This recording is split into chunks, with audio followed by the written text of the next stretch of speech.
¿Qué tal? ¿Cómo les va? Hoy en Perfiles tenemos la visita de Rodrigo Álvarez, es magíster, es experto en ciberseguridad, bueno, forma parte de la ONG o integra y es coordinador de la ONG Argentina Cibersegura.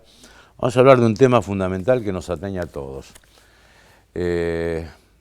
¿Cuántas víctimas de estafas digitales hay hoy por hoy en la Argentina? ¿Cuántos acosos virtuales sufren los santafesinos? Es decir, ¿cómo debe adaptarse la reforma constitucional al respeto por los derechos digitales? Están las estafas virtuales y como si fuera poco, la inteligencia artificial ya está entre nosotros, que, bueno, difunde imágenes de difuntos, de menores de edad, bueno, en fin. ¿Cómo esto debe contemplarse en la reforma constitucional en marcha? Teniendo en cuenta que la tecnología avanza día a día y que estamos planificando una constitución para tal vez 30 o 40 años en adelante. Enseguida con Rodrigo Álvarez.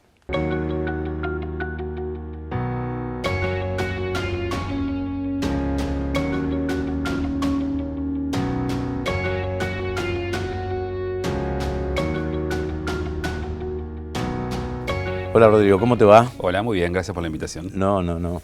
¿Hace cuántos años trabajando en esto, en esta temática? Casi 13. Casi 13. ¿Te sorprende cada día más? Sí, sí. Sí, me sorprende la capacidad del ser humano para hacer daño con las nuevas tecnologías. Ajá. Eso sí me sorprende. Hoy en día, ¿qué es lo que más te preocupa en cuanto a lo que está sucediendo? Me preocupa que no se ocupen en regular a las tecnologías emergentes y que no haya normativas pensando en que hoy las tecnologías no son las de los 70, 80 y 90, que todos los años surge un nuevo fenómeno digital, una tecnología que es disruptiva y que encima está al alcance de cualquiera.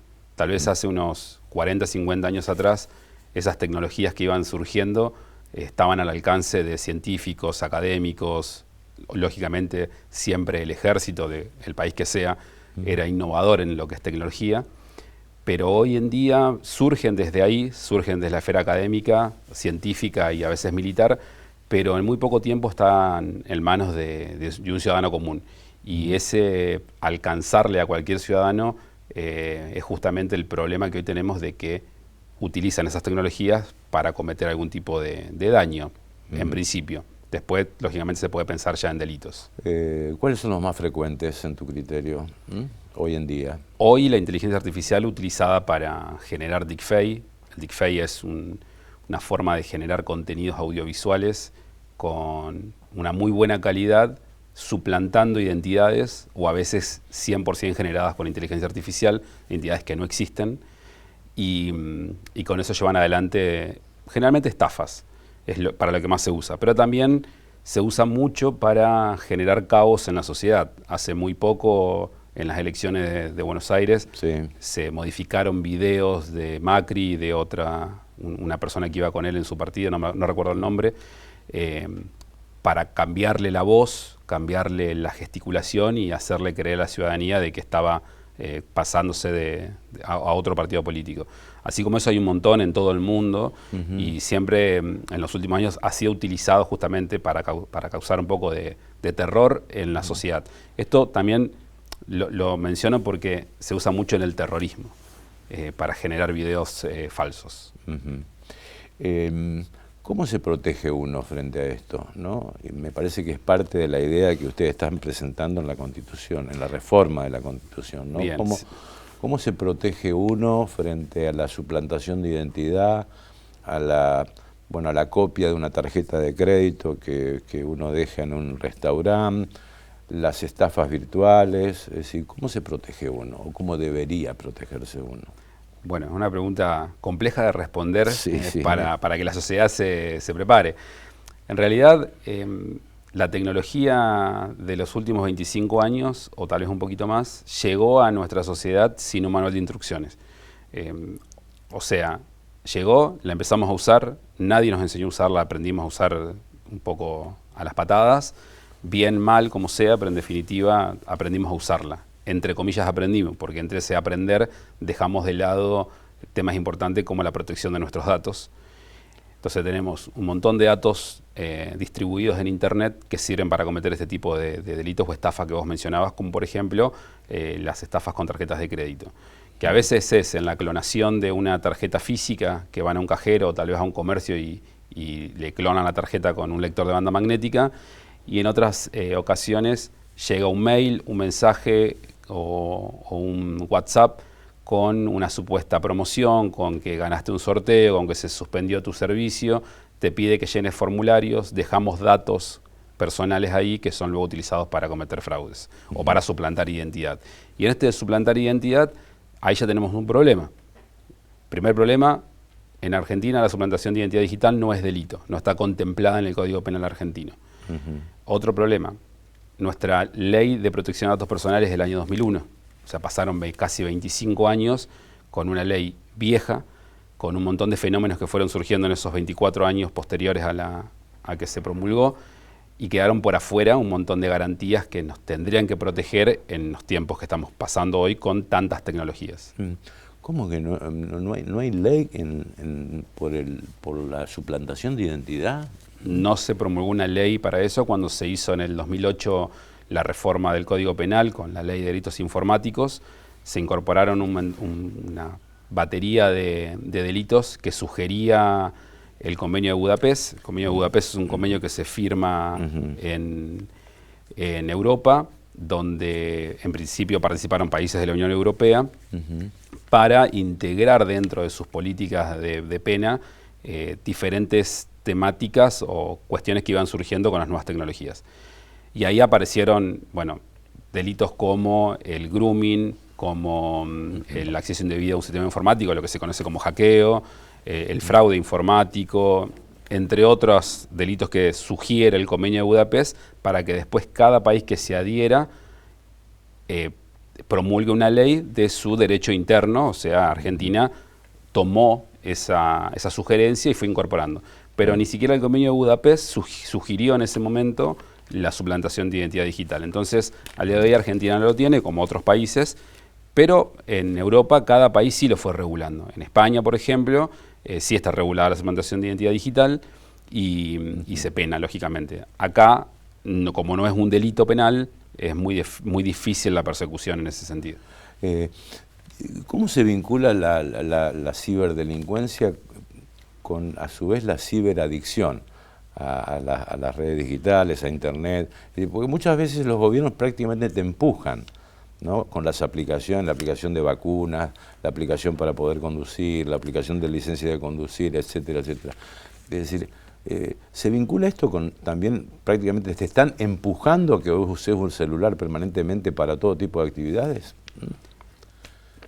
Tal vez no lo vería tan así, no le tiraría toda la responsabilidad a un Estado para que te obliga a usar aplicaciones, sino que de a poco nos estamos digitalizando, se está generando una despapelización a nivel general, que me parece muy bien, pero también a la hora de brindar estas herramientas tecnológicas hay que brindar capacitaciones. O sea, no podemos pretender de que de la noche a la mañana un adulto mayor aprenda a manejar una aplicación que nunca manejó, que aprenda a utilizar un teléfono que tal vez lo usa solo para llamadas y mensajes, y que de repente se tiene que bajar 2 o 3 aplicaciones para poder hacer cada trámite que quiera hacer.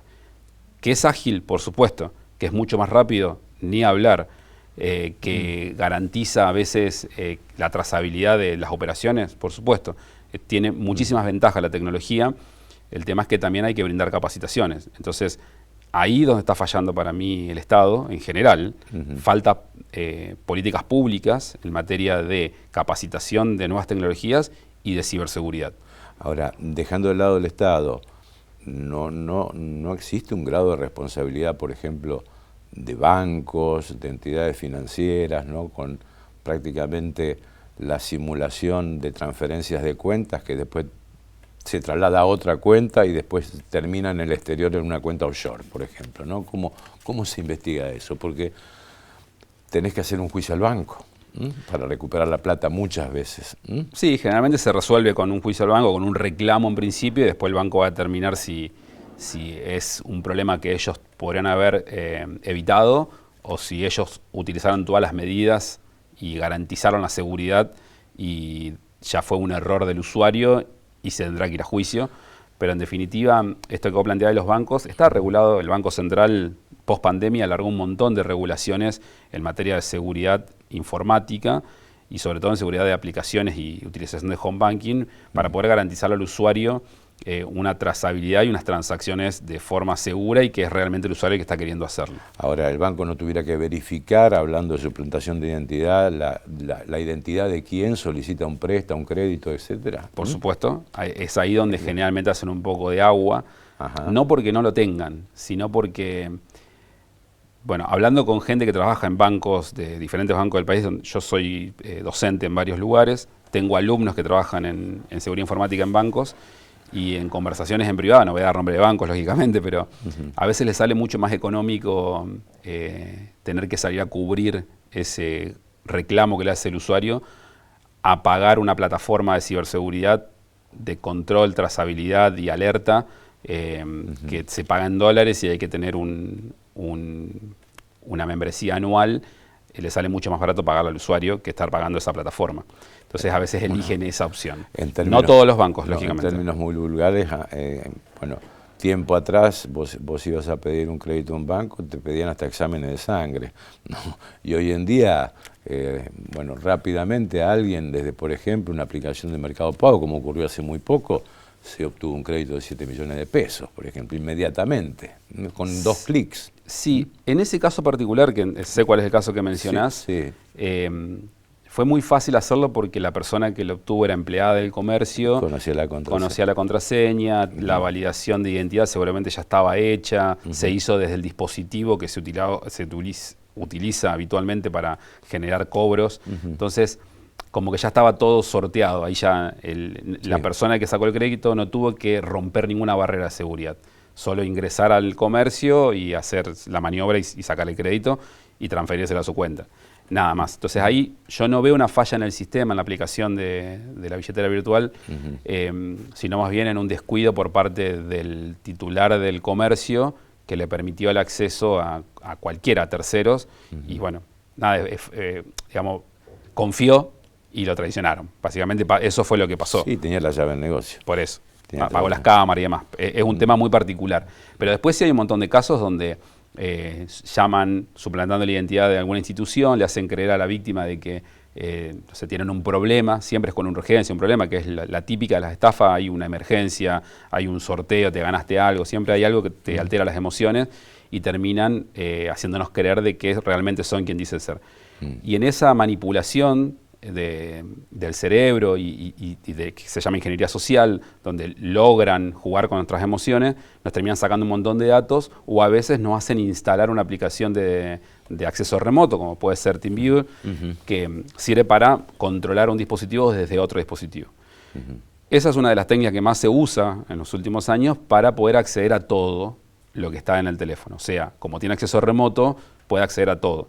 Si del otro lado la persona confía en lo que le está diciendo, lo más probable es que deje el teléfono, porque le van a pedir que deje el teléfono solo para que ellos puedan operar tranquilos en lo que sea que le estén mintiendo que tienen un problema, y a partir de ahí empiezan a hacer toda la operación de sacar créditos.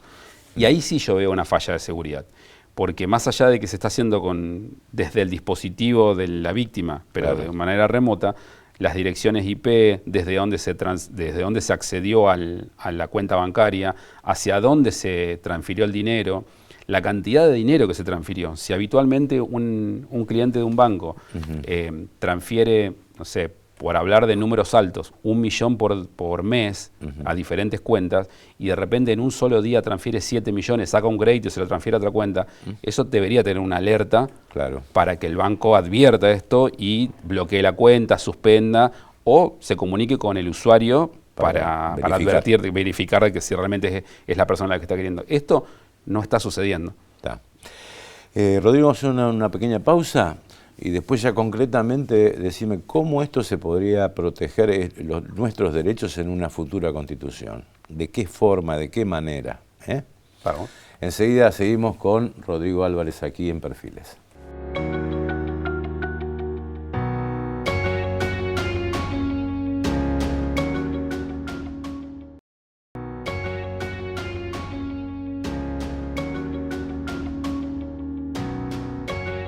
Rodrigo, había quedado pendiente, es decir, porque presentaste una suerte de proyecto para la reforma de la Constitución de la provincia de Santa Fe.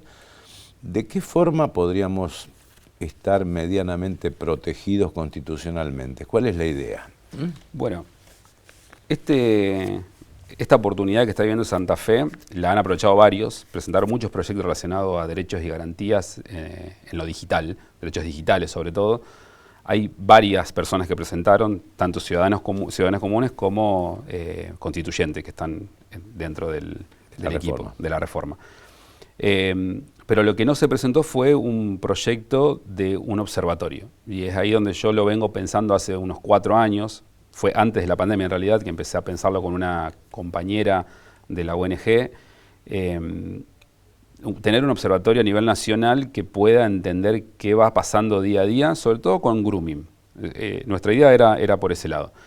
Pero luego cuando yo me fui metiendo muchísimo más en el mundo de la investigación del cibercrimen y en la ciberseguridad, entendí de que tenía que ir un poco más allá que solo el grooming, que obviamente que es un gran problema, que hay que poder atacarlo y proteger a los niños, niñas y adolescentes, pero también me fui encontrando, cuando fui jefe del Departamento de Cibercrimen de la provincia de Santa Fe, me encontré con que había un montón de situaciones que no tenían respuestas en cuanto a datos. Hasta el día de hoy, a nivel provincia, no tenemos datos claros de ciberdelitos. No tenemos datos claros a nivel nacional de ciberdelitos. No hay trazabilidad de esos casos y a la hora de las investigaciones tampoco se cruzan datos. Y esto es un gran problema porque, a diferencia del delito tradicional, el delito del robo en la vía pública, entre otros tipos de delitos, el ciberdelito se opera desde otros lugares generalmente. Claro. Se rompió esa barrera que teníamos de jurisdicciones. Antes la policía o el Ministerio Público investigaba en una jurisdicción en particular. Lo que pasaba en Santa Fe se investigaba en Santa Fe, y si había tal vez un delincuente que estaba operando desde otro lugar y venía a la ciudad, listo, se pedía un exhorto, se viajaba a la provincia y demás.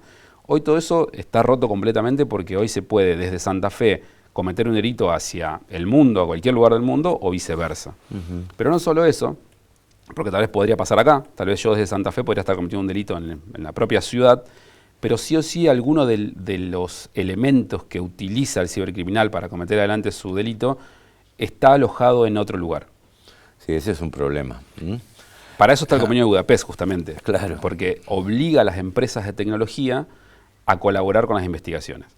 Y esa base de datos sería importante para intercambiar datos con otras jurisdicciones. Exactamente. ¿No? El objetivo es ese. Se ha dado muchas veces, incluso hasta a través de llamadas telefónicas, la famosa banda de los cordobeses en su momento que, bueno, te hacían ir a un cajero automático, ingresar la clave, transferir a determinadas cuentas y después terminaba uno estafado. Y en realidad era la tonada de otro lugar, o te llamaban a un call center, o te llamaban desde Panamá para que realices este tipo de delitos, ¿no? Exacto. Es decir, la base de datos serviría para eso. Sí, es más que una base de datos. Ajá. Un observatorio justamente lo que hace es entender los fenómenos de lo que se vaya a trabajar. En este caso es un observatorio de fenómenos digitales que no solamente va a observar y a analizar datos de ciberdelitos, sino de fenómenos en general.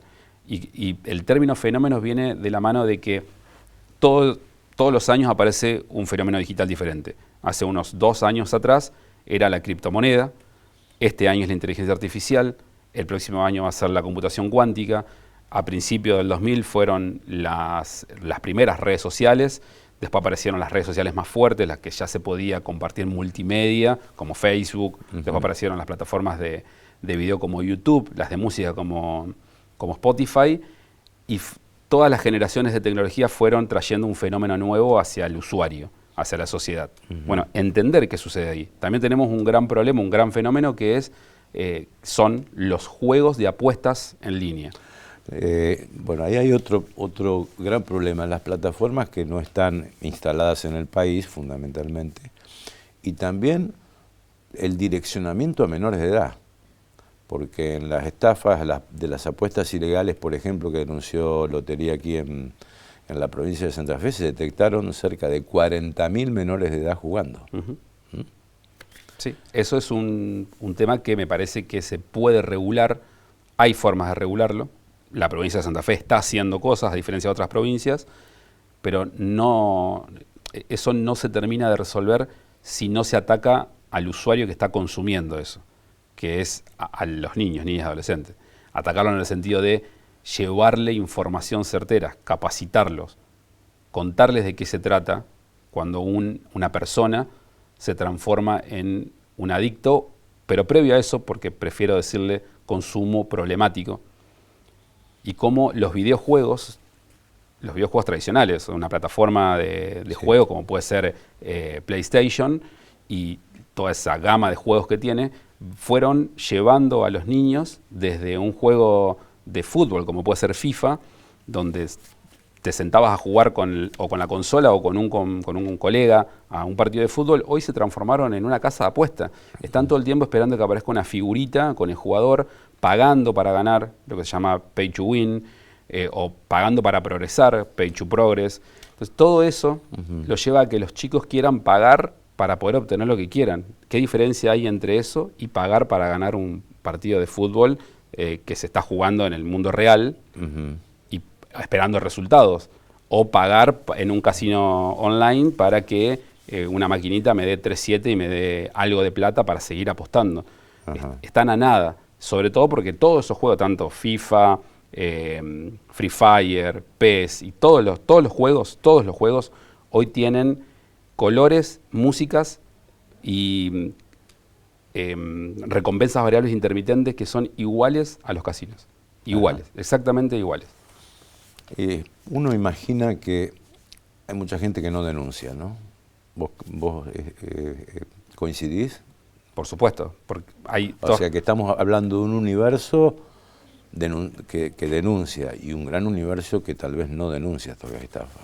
Hay gente que no denuncia por vergüenza tal vez, o no. Exacto. ¿Sí? Hay dos razones. Una es por desconocimiento, porque no sabe que lo que le está sucediendo es o puede ser un delito. Y la otra es la vergüenza, el pudor, el sentirme tonto porque cómo me va a pasar a mí. Y entre esas situaciones de estafas que suelen surgir en las redes sociales o en internet, aparecen extorsiones relacionadas a lo sexual. Por un lado tenés un perfil falso que suplanta la identidad de alguien, puede ser un famoso, que esto es muy común. De hecho, hace poco se divulgó la noticia de alguien que se hacía pasar por Brad Pitt y había enamorado a una mujer y le transfirió un montón de dinero. Y esa mujer, cuando se enteró de que no era Brad Pitt, lo primero que hizo fue: yo no voy a denunciar. La empujaron a que denuncie para que la gente conozca de este tipo de estafa. Y después tenés, o sea, eso suele pasar mucho con las mujeres adultas que se contactan en perfiles de Facebook y empiezan a hablar con alguien y la convence de que están enamoradas y le hacen transferir dinero. Se llama estafa de soldado americana o estafa de enamoramiento. Y en el lado del hombre va por el otro lado, por lo sexual. Hay un montón de estafas relacionadas a extorsiones sexuales, donde un hombre contacta a una mujer por alguna red social de citas, como puede ser Tinder. O en alguna página de servicios sexuales, como puede ser Skoka. Las nombro para que sean cuidadosos. Donde empiezan a hablar con una mujer que en principio dice ser mayor de edad y después resulta de que le llega un mensaje de otro número diciéndole de que esa persona es menor de edad, de que la van a denunciar por pedofilia y que si no le paga tanta plata van a hacer la denuncia. Es todo un equipo detrás trabajando, una organización criminal trabajando para extorsionar a las víctimas y obtener un beneficio económico. No hay una menor detrás. Rodrigo, vos, o sea, más allá que esto se contemple como un derecho en la Constitución de la provincia de Santa Fe, uno imagina, de acuerdo a lo que estás hablando, de que la tecnología avanza a pasos agigantados y no sabemos qué es lo que viene el día de mañana. Vos hablabas de la computación cuántica, de la inteligencia artificial, etcétera. ¿Crees que después tiene que haber, digamos, un conjunto de leyes especiales para que proteja al consumidor en este caso? Por supuesto. Totalmente. Porque con la expresión de deseos de una Constitución no se soluciona el tema. No. La Constitución está para otra cosa, es para garantizar derechos, garantías. Si este proyecto que presenté relacionado a un observatorio se logra, lo que va a hacer este observatorio es trabajar en pos de concientizar a la ciudadanía y de generar políticas públicas asesorando a los poderes del Estado. Esa es la función. Después, lógicamente que se tienen que largar leyes, proyectos de leyes que vayan por el lado de la persecución Claro. y de la generación de nuevas penas para este tipo de fenómenos. Gracias, Rodrigo, por la visita. Gracias muy a amable. vos. Rodrigo Álvarez pasó con nosotros. Gracias a la producción de Jessy, de Selene, de Pipo. Nos despedimos hasta nuestro próximo encuentro.